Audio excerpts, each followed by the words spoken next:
L'île de Gorée, c'est à la fois une île de l'océan Atlantique Nord située dans la baie de Dakar et l'une des 19 communes d'arrondissement de la capitale du Sénégal. C'est un lieu symbole de la mémoire de la traite négrière en Afrique, reconnu officiellement par les Nations Unies en 1978. Gorée, île mémoire de cette tragédie, fut ainsi l'un des tout premiers lieux à être porté sur la liste du patrimoine mondial de l'UNESCO. Nous sommes donc, comme vous le voyez, au Sénégal, pays situé sur la côte ouest de l'Afrique et doté d'un héritage colonial français de nombreuses attractions naturelles. Il est bordé par l'océan Atlantique et ce pays doit son nom au fleuve qui le borde, à l'est comme au nord.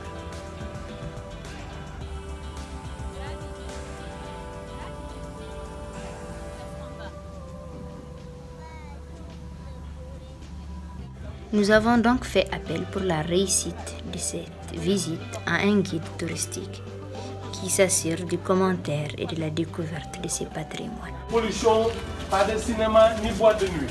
Tout se fait à pied. L'UNESCO nous gère patrimoine historique mondial. On n'a pas le droit de casser une maison que seulement retaper. Jantal Gabi. Eh Gabi.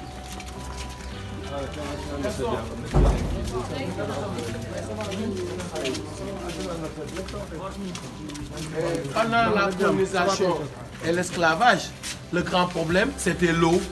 Les Européens recueillaient l'eau de la pluie et là-bas où ils gardaient l'eau, mouraient des rats, des vermines qui ont mené beaucoup d'épidémies. Il y avait deux sources qui étaient que pour les gouverneurs et les chevaliers. Il y avait des puits, mais l'eau elle était saumâtre, elle n'était pas buvable. Maintenant l'eau, l'électricité et le téléphone, tout nous vient de Dakar par canalisation sous-marine. Actuellement. Donc, les statues qui ont été offertes par les frères de la Guadeloupe, elles parlent de la liberté et symbolisent liberté, liberté, liberté. On y voit clairement un homme noir qui brise des chaînes enlacées par une femme de même couleur.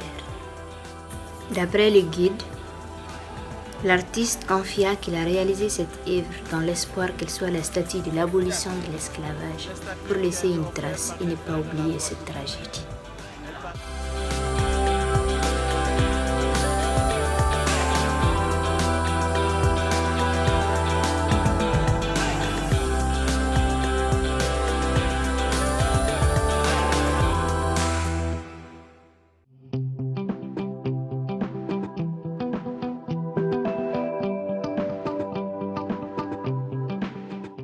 La seule qu'on a su garder, celle-là construite par les Hollandais en 1776.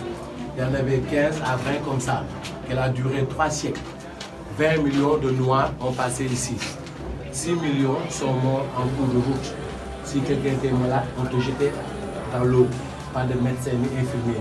Pour leur vendre, un homme dépendait de son poids, de sa musculation. Les femmes, les seins, les enfants, les dents. C'était un genre de troc, un échange. Un homme contre un fusil, une jeune fille contre un baril de vin, un enfant contre un miroir. Et la séparation totale, toute une famille. Le papa en Amérique, la maman aux Antilles, l'enfant au Brésil, pour qu'ils ne puissent plus jamais se revoir. C'est triste,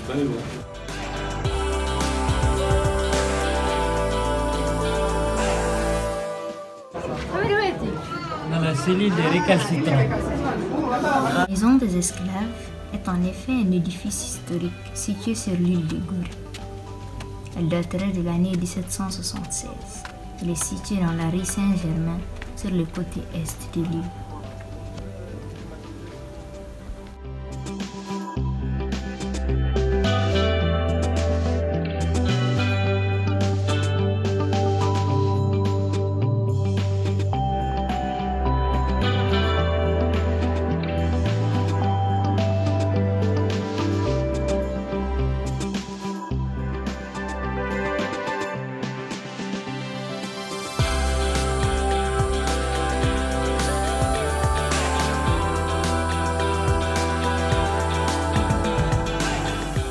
Comme vous pouvez le constater, nous avons visité plusieurs pièces, comme l'escalier à 2 flèches, le couloir central, les cellules pour femmes, hommes et enfants, les cellules des récalcitrants, la chambre des paysages et autres. Mais comme son nom l'indiquait, l'endroit le plus chaud, le plus tragique, le plus sombre était la porte du non-retour. Ici, soit il partait, soit il mourait.